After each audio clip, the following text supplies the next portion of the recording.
সন্ধ্যাবেলা খিদে লেগে গেছে, কি করব সেটা ভেবে না পেয়ে আমি 2টা মুরগির রান এখানে ভাজলাম আর হচ্ছে একটা নুডলস রান্না করতেছি, আমি 2 জনের হয়ে যাবে।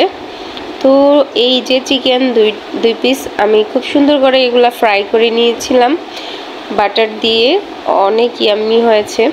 আর নুডলস রান্না করতেছি 1 পিস ডিম ছাড়াই, জাস্ট তেলের উপরে একটু ভাজা ভাজা করলাম।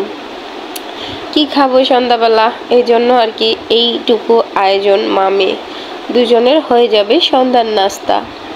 তো দেখো খাবারটা এত ইয়াম্মি হয়েছে, এত মজা হয়েছে।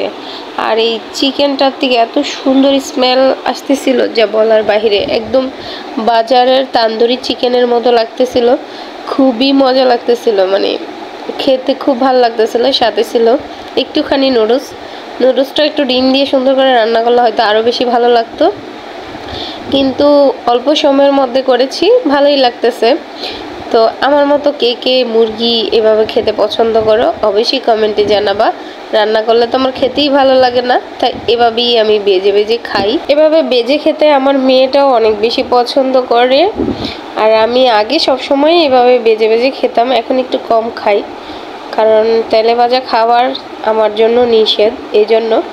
তারপরেও আমি খাই, খেতে ভালো লাগে। তো ভিডিও ভালো লাগলে অবশ্যই লাইক কমেন্ট শেয়ার করে দিবা।